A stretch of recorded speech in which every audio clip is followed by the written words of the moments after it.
Welcome into Phil's Tax Hacks and Other Retirement Facts with CPA and personal financial specialist, Phil Putney. Now let's get rolling with today's show. Welcome into another edition of Phil's Tax Hacks and Other Retirement Facts. And it's time to talk about bad money habits. We don't want these things to spoil the party. And That's right. Whether it's a retirement party or whatever, right? We don't want them to spoil it. So we're going to get into some bad money habits this week. What's going on, buddy? How are you? Doing great. Good. Enjoying summer. That's right. Well, it's a weird one, though, because I don't know about, where you're at versus where I'm at, but we've had only one 90-degree day so far here in the deep south. Really? And it's really weird. I've heard that down in you're kind of the mid-south area, but I mean, we've hit some 90-degree days already, but it's been all over the board. Yeah. And as a matter of fact, the time we're taping this, it's the high today is going to be 72 and the low is going to be 58. And it's almost July. Yeah, it's crazy. We're hitting mid-80s today, so sorry. Yeah. Don't know what's going on. I don't know. Who knows? And we're getting rain for 6 straight days. So okay. I don't know if I guess maybe it's a depression or some tropical depression or something. I don't know what it is. It's just been a crazy storms are coming through. So yeah, which I feel like if we're having a mild summer, that means we're going to be in for a rough winter this coming winter, and then it'd probably just be blazing next year, right? Like El Nino versus La Nino, or El Nino versus La Nina, something like that. Yeah. Runs through the cycles, just like markets, right? It's all cyclical. Nice segue. I like that. All right, so let's get into some bad money habits then. And, all right. And talk about this. So again, kind of picture this, right? You're getting ready to retire, folks, and you go in to see an advisor. You start to try to get this stuff taken care of, which you should be doing, and they maybe have to give you some bad news that you're not quite ready for that retirement party because you have some bad money habits that kind of derailed you along the way that you should have fixed a little sooner. So we got like 5 we just want to touch on this week.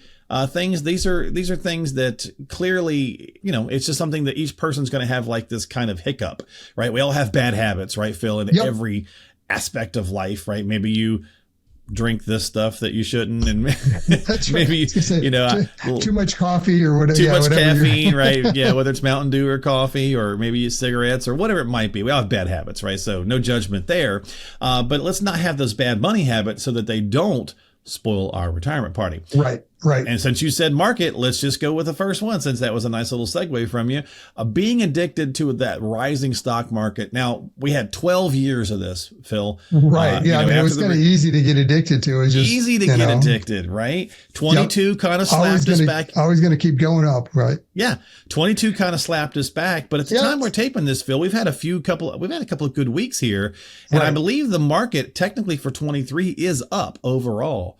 For 23, it's up over significantly overall. I mean, we're still not above where we began. We're still, where we lost. Yeah. Right. We're still below the peak, but I mean, we've gone through this back and forth of, are we in another bull market? And, technically depends on how you define that bull market, up 20% from the bottom, so we're kind of on that run again. So how long it'll last? Who knows? How long it'll last? Where are we at in the bigger picture, long-term cycle? So, yeah. So, and this is a bad habit, right? Because if you were just pumping along all up until 22 and you were taking way too much risk, 22 slapped you back down. Let's say you were tech heavy, Phil, because you were really enjoying that in 18, 19, 20, 21. Well, in 2022, you maybe lost 35%. The NASDAQ, I think, was almost down 35%. Yeah, right? almost 40. So, it hit hard. But, I mean, this year it's on a tear coming back. Again, still not above what it was, but. Right. Yeah, so it comes down to really investing emotionally, right? I mean, you have to understand risk, what you're comfortable with, how much risk you need to take. You have to have that focused longer term, but yet you've got to be careful too as you get to retirement and understand risk where it fits and what you emotionally can handle. Everyone likes to invest in the market when it's going up. It's comfortable. Everyone, I love it. Look back in the 1920 or 20, we had the pandemic, but 21, markets are going up. Everyone's like, oh yeah, I'm risky. I can, 100% equity. Let's do it. S&P 500 all the way. Right. At first I thought you said 1920 and I was like, Phil, the market wasn't so great in 1920, but you were saying 1920 and 21. And then 21. Yeah. I mean, the pandemic was kind of that blip in the middle of it that everyone took the quick roller coaster down and out. But yeah, so I mean, it's easy to get emotionally tied into that. Oh, this is great. I love investing. Markets are always going up. Let's take it all in, right? Right. So it's like being in Vegas, right? If you have a couple of good hands in a row, it's hard to walk away from the table, and then the next thing you know, boom, you lost it, right? So you maybe you hit maybe you beat the blackjack dealer 3 or 4 hands in a row, and you're up. And then all of a sudden, Lady Luck, she comes and grabs you and knocks you back down again, Well, I've always said when you're looking at markets in general, I mean, one thing to always keep in mind is, they have an average, the S&P 8, 9, 10%, pick your time frame, whatever the horizon is, but it's in that 9, 10 range. Anytime you're earning above that, you're getting more than what you should, right? Yeah. So you're earning above the average. You're going to give some of that back at some point. So just keep that in mind. Having those good years, it feels really great. Know that you're going to give some of that back at some point. Reversion to the mean, all the markets come back to that average at some point. So, all right, let's go to the second one here, which is the procrastination train, the procrastination choo-choo. In anything in life, it can get us, but certainly financially speaking, the longer you put it off, the less time you have on some things. And we'll talk about that in a minute because I got another point there too. But just procrastination in general, financially speaking, usually doesn't end well. To that same point we just had about the market, if you knew that you had been riding that high wave and something was telling you, I probably should relook at my risk tolerance, my risk analysis, and you didn't, and then got burned in 22, well, that's because of procrastination. Yeah, I mean, it comes down to having a plan, understanding long-term what that is. And I mean, at the end of the day, not making a decision is a decision, right? So procrastination is a decision. So you've made a decision, put it off, and it doesn't get easier the closer you get to whatever it is you're planning towards. So, talk to anyone that's had kids, you have kids and all of a sudden it's like, they graduated from high school, now college, and they're married and they've got, grandkids. It's like, what in the world happened? Where did all the time go? Yeah. Same thing with retirement. You may be in your 30s and 40s thinking, oh, retirement, that's like 30 years away, 20 years away. Yep. It'll be there before you know it. Don't procrastinate, and especially for those that are in their 50s, starting to look at retirement in that horizon. Now you really have to have a good focus because it's going to be here tomorrow. It happens so quick, that you're going to be looking at, I'm 3 years, 5 years up from retirement, whatever it is. And where are you at? Do you have a plan? Are you on track? So, well, let's go to the next point, which is time horizon. Although you're talking about if you don't make a decision, it's a decision. If you procrastinate, there's a line from the Canadian rock band Rush in a song called Free Will. And it says, if you choose not to decide, you still have made a choice, right? That's right. So you're making a choice regardless. Deciding not to decide or to do it later is a choice. You've decided. It's still a choice. Yeah, exactly. All right. So let's talk time horizon. That might be another bad money habit. You are not being aware, or you're willfully ignoring or procrastinating on your time horizon. So, Phil, at 51, almost 52 now, my time horizon is certainly different than it was a few years ago when I was doing nothing about, retirement, 8, 9 years ago. Whatever, I'll get to it, right? Yeah, I'm not that old. That's for somebody older than me. I talk to advisors across the country all the time, like yourself, and they'll be like, I'll say something like, hey, 50 is the unofficial kickoff to, I think, thinking about retirement, just like, Memorial Day is the unofficial kickoff to summer. It's not actually summer. But, 50 is not actually retirement, but I think our brain starts to think about it a little more. And I've had advisors say to me all the time, I would love it if people would come in and see me at 50 or 52, but often they wait until they're 64. Like 60. Yeah. Yeah. They wait till I'm going to retire out. in 5 years. I think I better start looking at this, which or one, absolutely you should. But you might have some better options if you would have started a little earlier. So, and that's the point, right, Phil? You've got more things to play with and do if you get more time for you to work with. Right. And just even having a different focus from a time horizon. So, I mean, okay. And we've talked a lot about taxes. That's the main focus of what we try to bring in all the time. But to me, taxes, I think, is the biggest area where people get the time horizon wrong, because when you're looking at saving for your 401k today, people are often thinking, well, if I put away $10,000, well, coming out of my net check, well, that only really cost me like $6,000. Yeah. So that's a good deal. I'm going to do that today. Well, okay, that's right. That absolutely does that today.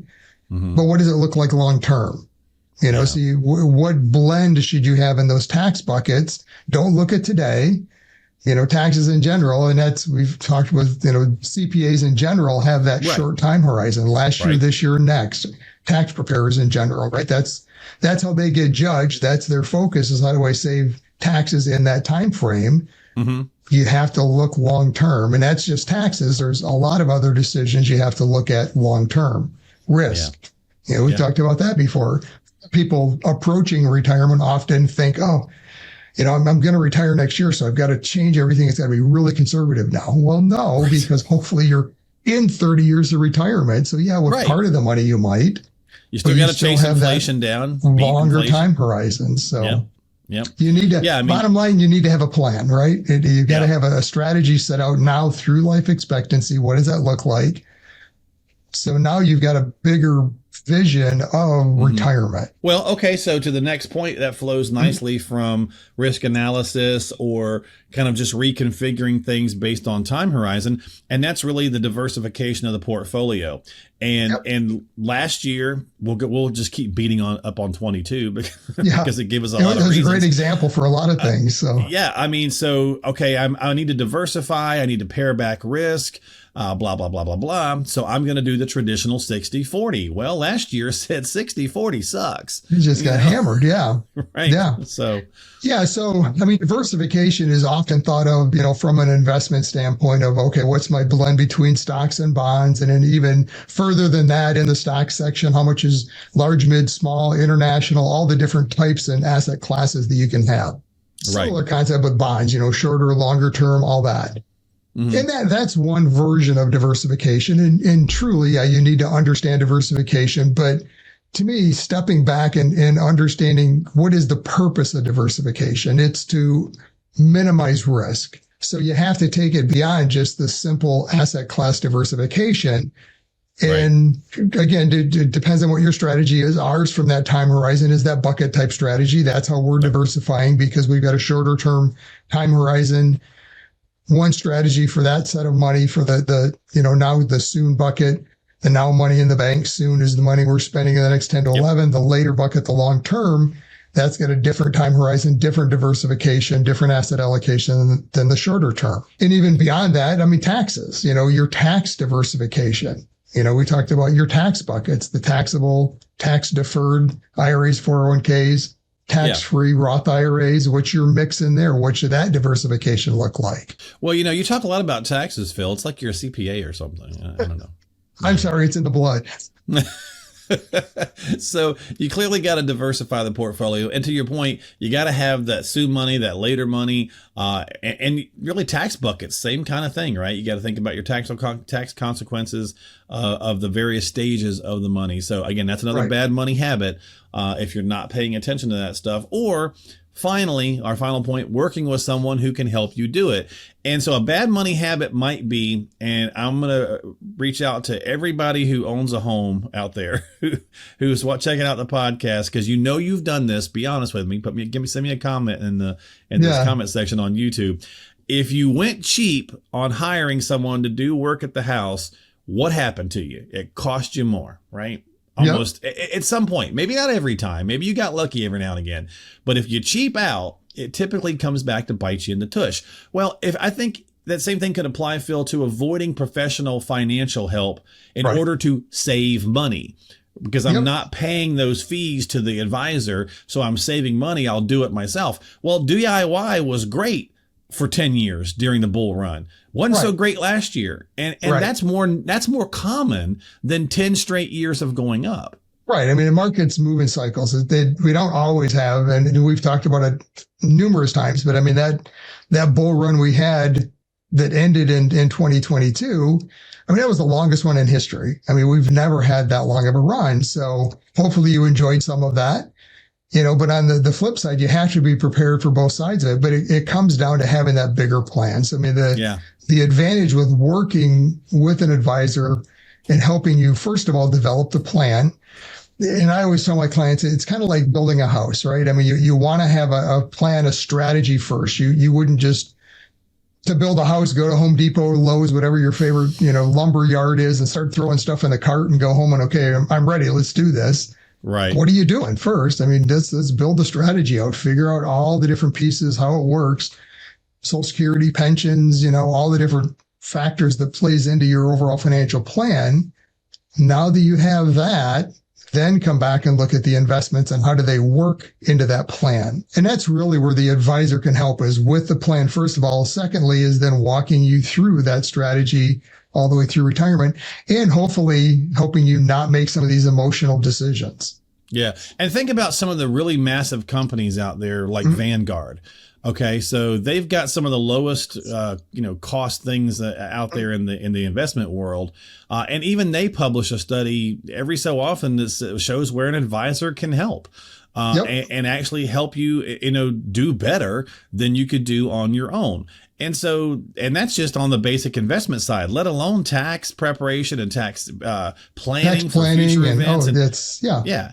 And then just the emotional component, you come into your office, Phil, you sit down and I'm like, hey, I'm thinking about doing X, Y, or Z. And you're like, okay, that wasn't in the plan. Let's talk about let's run through and see if it works. Yeah. Is it a good idea? Is it not a good idea? Or I come in saying, hey, I'm thinking about doing this crazy thing. Talk me off the ledge. Well, you can't get that from a robo advisor. I can't call up a computer and say, AI is not going to tell me why this is a bad idea, more than likely, from an emotional standpoint, right? It's not going to talk to me like a person and help me understand why maybe this is going to affect my wife. It's just going to give me the X's and the O's, and then I'm just making that decision. And if I'm emotional about it, I'm not going to care what the X's and O's are. And I mean, the other side of it is, in retirement, what does it look like to you? I mean, do you want to spend your retirement looking at the computer, back to, looking at the investments, having this plan, tracking it every year? Or do you want to do what you want to do in retirement and enjoy it and work with an advisor and say, you've worked out the plan that says, okay, I need X amount a month and here's where it's going to come from. Go enjoy retirement. Let the advisor do what they do best, managing the plan, the strategies, the underlying investments to that plan, so that you can then live and have a great retirement. So it's like depends on what you like to see. So the spouse comes to you and says, hey, let's go. I'm ready let's go take a trip, or let's go do whatever. Sorry, I can't. I'm on the computer all day to make sure our retirement doesn't fail. Right. That's right. Nah. And I mean, to that point, a lot of times you might have one spouse very involved in it. They enjoy it. And that's great. Sure. Maybe you still stay somewhat involved if you enjoy it. Nothing wrong with that. Right. But what happens if something happens to you? Yeah. What is your spouse going to do? They have no one. They don't, you've never talked to an advisor before. So now they're scrambling emotionally with the loss of their spouse, trying to figure out all these pieces, and they have no idea what's going on. So now they've got to go try to find somebody at the wrong time because now they're emotional. Yeah.